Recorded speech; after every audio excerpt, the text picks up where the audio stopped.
Le message est arrivé un mercredi matin alors que je terminais mon service à l'hôpital. Papa voulait me voir. Juste comme ça.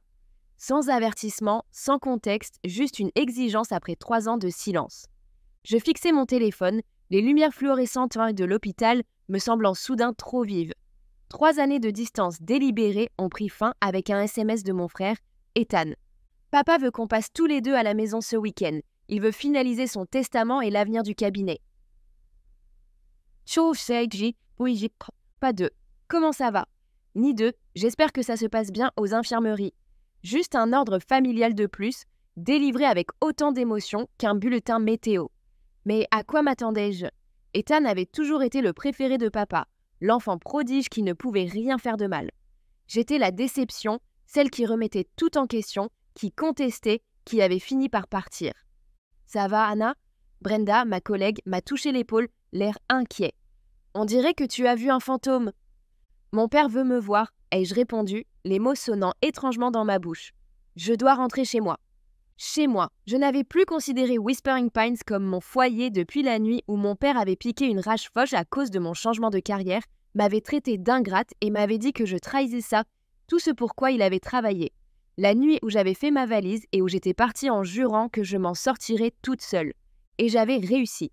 3 ans à travailler de nuit tout en suivant des cours d'infirmière. 3 ans à ignorer la douleur lorsque les publicités pour la fête des pères passaient à la télévision. Je m'étais enregistrée dans le seul motel de la ville tard vendredi soir, incapable d'affronter la perspective de séjourner dans la maison de mon enfance. La convocation n'était suivie que d'une adresse que je connaissais déjà par cœur et d'une heure. Samedi 10h. Samedi matin, j'ai roulé devant des lieux familiers qui me semblaient plus petits. La maison était exactement la même. Pelouse impeccable, haies taillées, balancelle sous le porche où maman avait l'habitude de lire pendant les après-midi d'été avant que le cancer ne l'emporte quand j'avais 15 ans. Ethan a ouvert la porte, l'air étrangement mal à l'aise malgré ses vêtements décontractés parfaitement repassés. « Anna », a-t-il dit, comme pour confirmer mon existence. « Ethan. » Oh. Nous sommes restés là, mal à l'aise, avant qu'il ne recule. « Entre. Papa est dans son bureau. » Je l'ai suivi à travers la maison, remarquant que rien n'avait changé. Les mêmes meubles, les mêmes photos sur les murs, des portraits de famille qui immortalisaient des moments de bonheur qui me semblaient désormais étrangers. Papa était assis derrière son imposant bureau en chêne, plus vieux que dans mes souvenirs. Il avait plus de rides autour des yeux, plus de cheveux gris. Il était toujours impeccablement vêtu d'une chemise boutonnée, même un samedi. « Anna », dit-il, le visage impassible. « Papa ». Ethan ferma la porte, nous laissant seuls. Le silence s'installa entre nous. 3 années de non-dit remplissant l'espace. « Tu as l'air en forme », dit-il enfin. « Toi aussi. Un mensonge, mais un mensonge poli. Assieds-toi. » Il m'indiqua l'un des fauteuils en cuir face à son bureau. Je m'assis, me sentant davantage comme une patiente que comme sa fille. Je suppose qu'Ethan t'a dit pourquoi je vous ai demandé de venir tous les deux. Quelque chose à propos de ton testament. Il acquiesça, rangeant distraitement des papiers sur son bureau. J'ai réfléchi à l'avenir, à l'héritage. Ça y est, pensai-je. Encore un sermon sur le potentiel gâché et la tradition familiale. J'ai décidé d'apporter quelques modifications à mon testament et à la structure du cabinet. A-t-il poursuivi?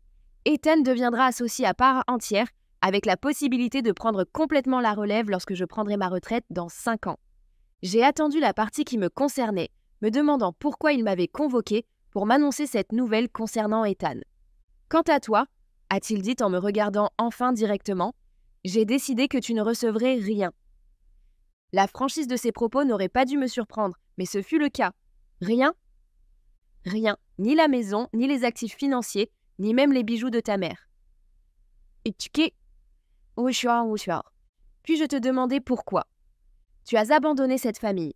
Tu as gâché l'éducation que je t'ai donnée, les opportunités que je t'ai offertes. Tu as choisi de fuir tes responsabilités. J'ai choisi d'être infirmière, pas d'abandonner, rétorquai, me sentant la colère monter en moi. Je suis toujours dans le domaine médical, mais pas dans la voie que tu m'avais tracée. Infirmière. Il prononça ce mot comme s'il avait un goût amer. Ma fille, en train de nettoyer des bassins et d'obéir aux ordres de vrais médecins. C'est vraiment ce que tu penses, Pep, que font les infirmières, après avoir travaillé à leur côté pendant toute ta carrière? Il a balayé ma remarque d'un geste dédaigneux. Le fait est que tu as délibérément défié ma volonté, et les actes ont des conséquences. C'est donc une punition. C'est la réalité, tout revient à Ethan. C'est lui qui est resté, qui a honoré ses engagements. Je me suis levée, incapable de rester assise sous le poids de son jugement. C'est tout? Tu m'as fait revenir ici après 3 ans juste pour me dire que je suis déshéritée? Dis-so. Oh, si. Je voulais que tu comprennes le caractère définitif de cette décision et te donner une dernière chance. Une dernière chance pourquoi? Pour revenir à la raison. Abandonne cette absurdité de soins infirmiers. Reprends tes études de médecine. Rejoins le cabinet comme nous l'avons toujours prévu. Si tu le fais, je reconsidérerai mon testament. Je le fixai, incrédule. Tu me soudoyes pour que j'abandonne la carrière que j'aime, pour que je renonce à la vie que je me suis construite? Je t'offre une chance de faire à nouveau partie de cette famille. À tes conditions uniquement. Son expression se durcit. Mes conditions sont les seules qui comptent dans cette maison. Je refuse, dis-je doucement. Garde ton argent et tes conditions. Je me suis débrouillée sans pendant 3 ans. Je me retournai pour partir, la main sur la poignée de la porte, lorsqu'il reprit la parole. Tu es exactement comme ta mère. T'es-tu au point de te détruire? Merci, répondis-je sincèrement. Être comparé à ma mère était le plus grand compliment qu'il pouvait me faire, même s'il le disait pour me critiquer. Elle serait déçue de ce que tu es devenu. Cela m'arrêta net, je me retournai lentement. Tu n'as pas le droit de parler pour elle. Je la connaissais mieux que personne. Vraiment, parce que la mère dont je me souviens nous encourageait à suivre nos passions. La mère dont je me souviens faisait du bénévolat dans des cliniques gratuites et m'a appris que les soins de santé consistaient à aider les gens, pas à obtenir un statut social ou de l'argent. C'est de l'idéalisme enfantin, ricana-t-il. Le monde réel fonctionne avec des choses plus pratiques. Comme l'héritage, rétorquai-je. Comme utiliser l'argent pour contrôler ses enfants? Son visage s'empourpra de colère. Tu regretteras cette attitude quand tu auras du mal à joindre les deux bouts, pendant que ton frère vivra dans le confort. Je vis déjà dans le confort, papa, j'ai un travail qui me comble, des collègues qui me respectent et des patients qui me remercient. Que veux-tu de plus? La place qui te revient dans cette famille. Ma place légitime a été rejetée dès l'instant où j'ai choisi ma propre voie. J'ouvris la porte. Au revoir, papa. Félicitations, Ethan. Le cabinet est à toi. Ethan se trouvait dans le couloir, son expression indiquant qu'il avait entendu au moins une partie de la conversation. Il semblait déchiré, pris entre la loyauté familiale et autre chose. Peut-être le regret, peut-être l'envie. Anna, attends. Commença-t-il. Je secouai la tête, déjà en route vers la porte d'entrée. Il n'y a rien à attendre. Papa a été très clair. Je me rendis directement chez tante Joanne, les mains crispées sur le volant, les jointures blanchies par l'effort. Elle ouvrit la porte avant que j'aie eu le temps de frapper. J'ai appris que tu étais en ville. Entre, ma chérie. Je m'effondrai sur son canapé, émotionnellement épuisée. Il m'a renié, complètement. Oh, Anna. Elle s'assit à côté de moi et me prit la main. Mon père a toujours été un homme têtu, mais ça... Il a dit que je pourrais récupérer mon héritage si j'abandonnais mes études d'infirmière et que je m'inscrivais en médecine. Si je revenais à la raison et que je rejoignais le cabinet. L'expression de tante Joanne s'assombrit. Il utilise l'argent comme une arme, tout comme son père l'a fait avec lui. Je la regardais avec surprise. Quoi? Ton grand-père a menacé de couper les vivres à ton père s'il ne faisait pas médecine. Warren voulait être architecte à l'origine. C'était une nouvelle pour moi. Papa voulait être architecte? Pendant des années, il avait d'ailleurs un certain talent, mais son père était médecin et a insisté pour que Warren suive ses traces. Elle secoua tristement la tête. Maintenant, il te fait la même chose. Et Ethan a tout obtenu parce qu'il a obéi. Ethan a toujours été le pacificateur. Même quand vous étiez enfant, c'était toi qui remettais tout en question, qui contestait. C'était lui qui arrangeait les choses. Je soupirai en m'adossant au coussin. Je ne suis pas revenue pour l'argent, Joanne. Je voulais juste... J'espérais une réconciliation, je suppose. Je sais, mon chéri. Elle me serra la main. Tu restes en ville ce soir? J'ai une chambre au motel. Je commence tôt lundi, je dois repartir demain. Elle hocha la tête d'un air pensif. Il y a quelque chose que tu devrais voir avant de partir. Elle disparut dans une autre pièce et revint avec une petite boîte.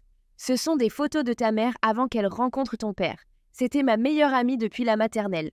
J'ouvris la boîte et découvris des photos que je n'avais jamais vues. Maman adolescente riant avec tante Joanne. Maman à ce qui semblait être une fête universitaire. Et puis, maman avec un homme que je ne reconnaissais pas. Il se regardait moi avec une affection évidente, son bras autour de sa taille, sa tête sur son épaule. « Qui est-ce » demandai-je, même si au fond de moi, je connaissais déjà la réponse. Il s'appelait Daniel Foster. Lui et ta mère sont sortis ensemble pendant près de 2 ans à l'université. Ils se sont séparés quelques mois avant qu'elle rencontre ton père. Je fixai la photo. Daniel Foster avait les cheveux et les yeux foncés, comme moi. Un nez légèrement retroussé, comme moi. Une fossette sur la joue gauche quand il souriait, exactement comme moi. Tu veux dire… Tante Joanne me serra la main. Je ne dis rien de définitif. Mais le timing, Jennifer était déjà enceinte quand elle et Warren se sont mariés. Leur relation a été très rapide. Ils se sont mariés 2 mois après leur rencontre. Oh, Ethan est au courant ? Personne ne le sait à part moi. Jennifer m'a confié un jour, après avoir bu un peu trop de vin, qu'elle n'était pas sûre mais qu'elle avait des soupçons. Elle n'a jamais parlé de ses doutes à Warren. Elle l'aimait et il était tellement heureux à l'idée d'avoir un enfant. Je posai la photo avec précaution. Où est-il maintenant ? Daniel ? Aux dernières nouvelles, il était professeur à l'université d'État, en biologie marine. La biologie marine. La matière qui me fascinait depuis l'enfance, qui m'avait brièvement fait envisager une autre voie avant que papa ne m'oriente vers la médecine. Je dois savoir, dis-je doucement. C'est certain, tante Joanne acquiesça. Il y a un kit de test ADN dans l'armoire à pharmacie. Je l'ai acheté il y a quelque temps, dans l'idée de faire des recherches sur notre arbre généalogique. Je ne m'y suis jamais mise. 2 mois plus tard, j'étais assise dans un café sur le campus de l'université d'État, les mains serrées autour d'une tasse de café pour les empêcher de trembler. Les résultats du test ADN avaient confirmé ce que les photos laissaient présager. Warren Wilson n'était pas mon père biologique. Anna ?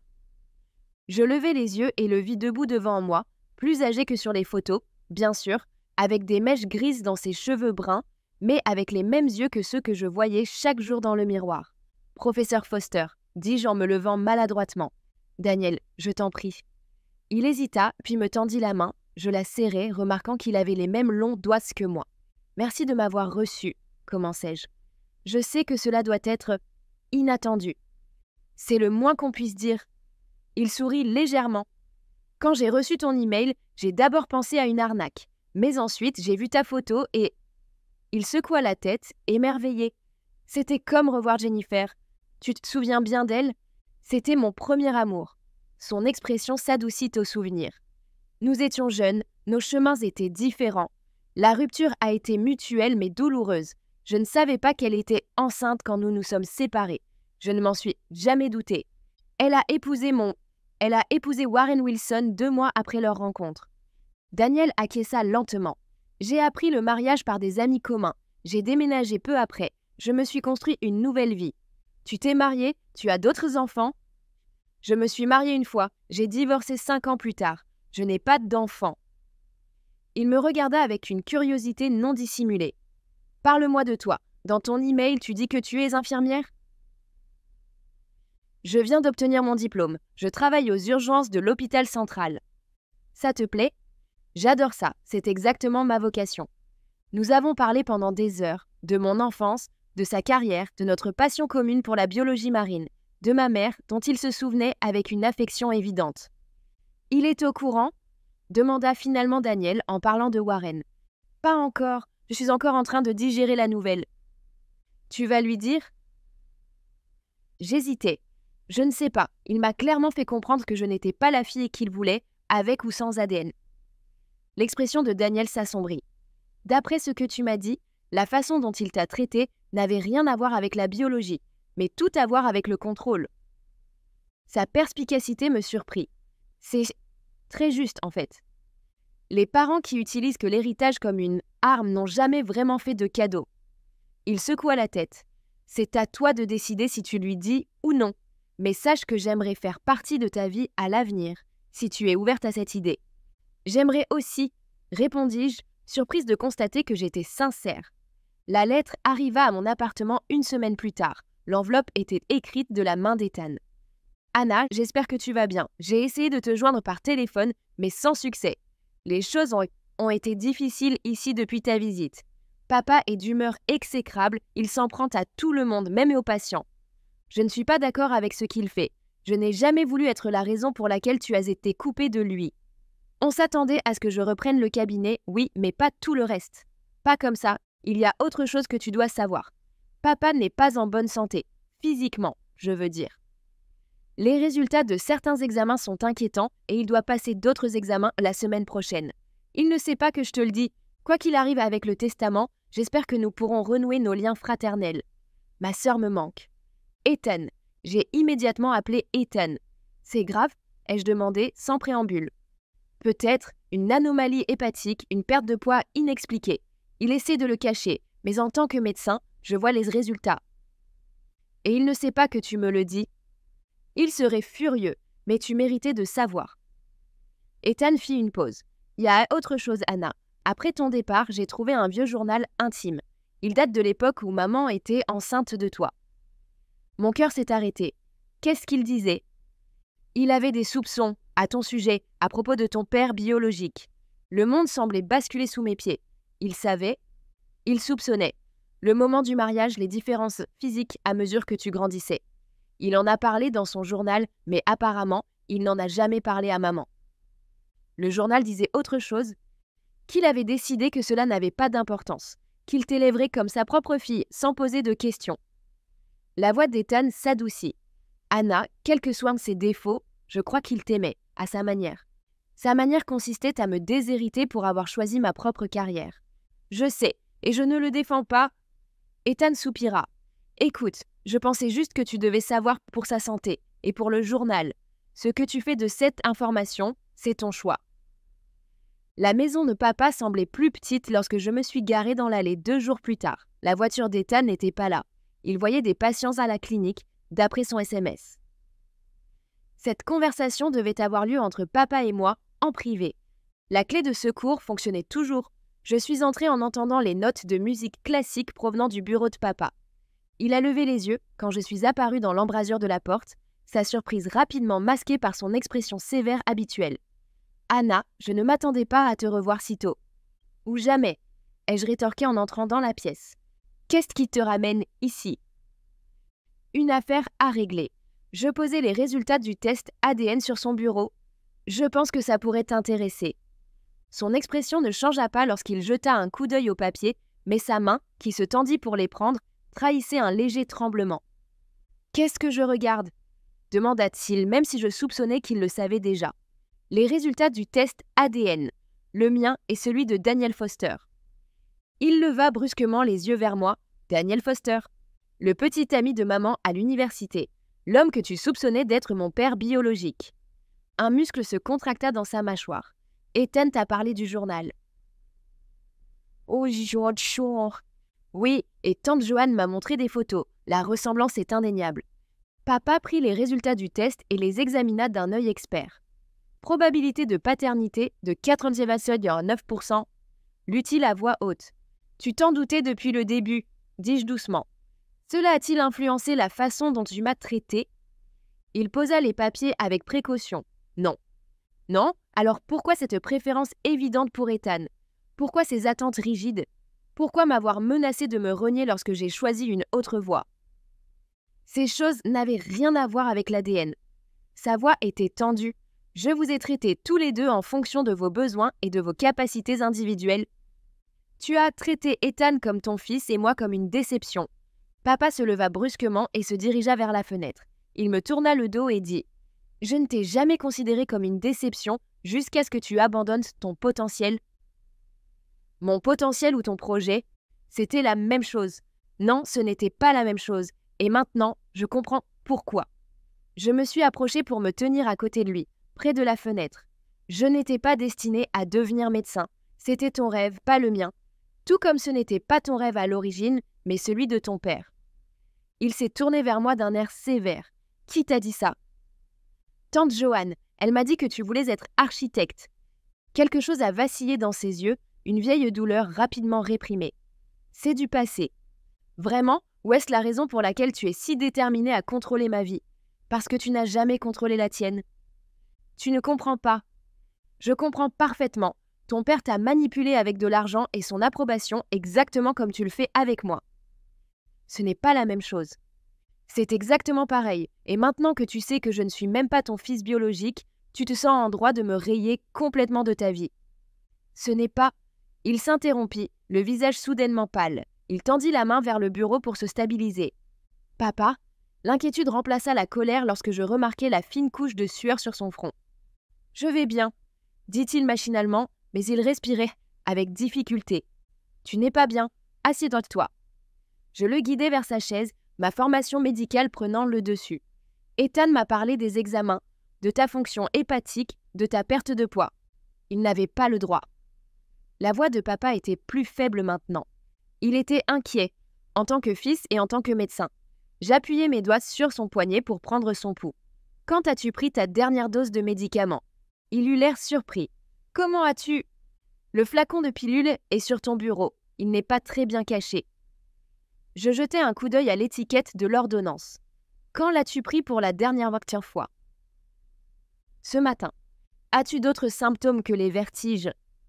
Il hésita, puis admit « Des nausées, de la fatigue, une douleur du côté droit. » J'acquiesçai et poursuivis mon examen. Nous devrions appeler Ethan. Non. La voix de papa reprit un peu de force. Cette conversation n'est pas terminée. Ta santé est plus importante que de savoir pourquoi je t'ai coupé les vivres, que de discuter des résultats de ces tests ADN. Il fit un geste faible vers les papiers. Tout est lié, Anna, le testament, l'ADN, tout. Je m'assis en face de lui, mes préoccupations médicales temporairement mises en balance avec mon besoin de réponse. Je t'écoute. Il prit une profonde inspiration. Quand ta mère m'a annoncé qu'elle était enceinte, j'ai fait le calcul. Nous n'étions ensemble que depuis 6 semaines. Je savais qu'il était possible que l'enfant ne soit pas de moi. Tu lui as dit ? Non, je l'aimais, et quand tu es née, sa voix s'adoucit. Tu étais parfaite, magnifique, peu importe de qui tu tenais ton ADN. Tu étais ma fille. Alors, qu'est-ce qui a changé ? Rien n'a changé. Je t'ai élevée comme ma propre fille. Je t'ai aimée comme ma propre fille. Jusqu'à ce que je te défie. Il secoua la tête. Ce n'était pas la défiance qui me dérangeait. C'était de te voir abandonner la médecine, le chemin que je pensais être le meilleur pour toi. Le chemin dans lequel j'avais été contraint de m'engager, mais que j'avais appris à aimer. Tu essayais de revivre ta vie à travers moi.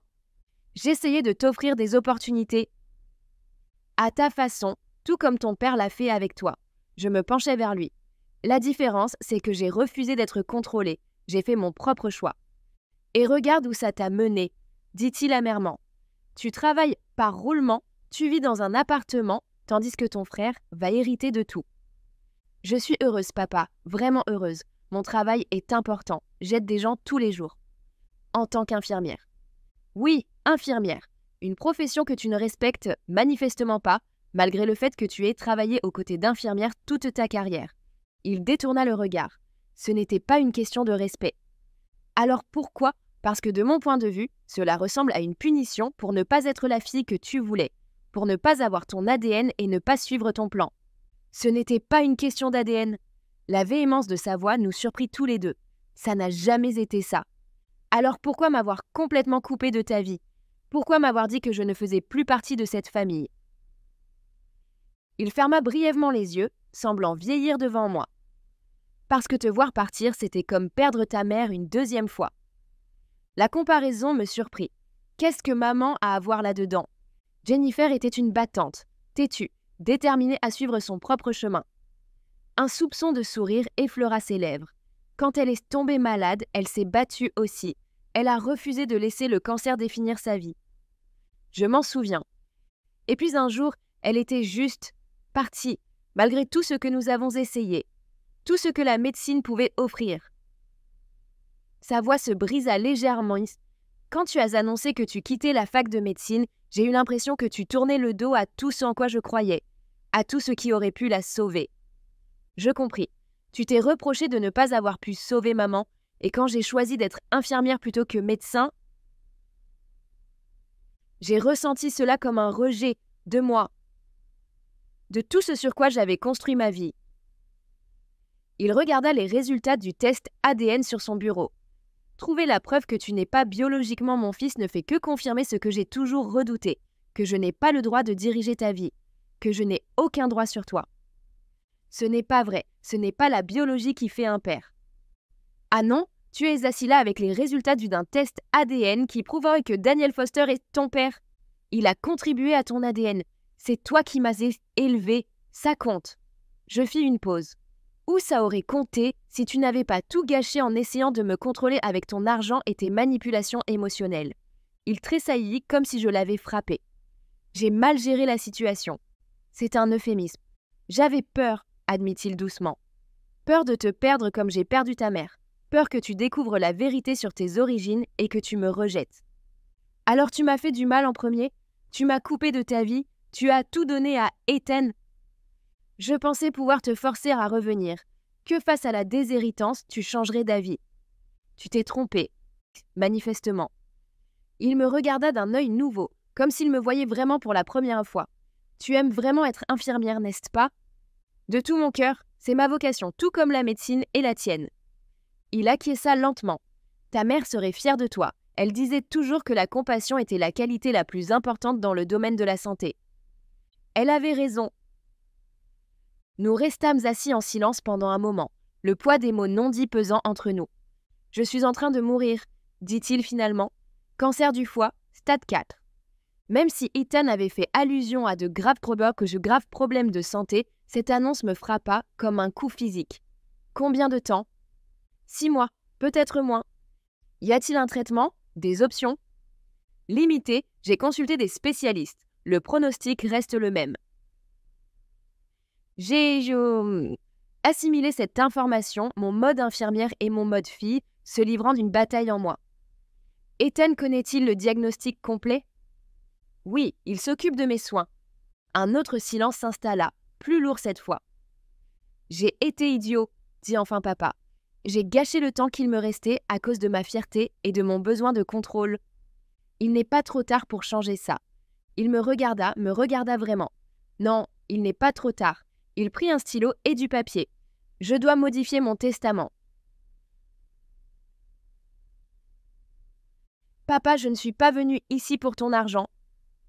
Je le sais maintenant, mais il ne s'agit plus d'argent. Il s'agit de reconnaître qui tu es, ma fille, indépendamment de l'ADN. Il s'agit de respecter le chemin que tu as choisi.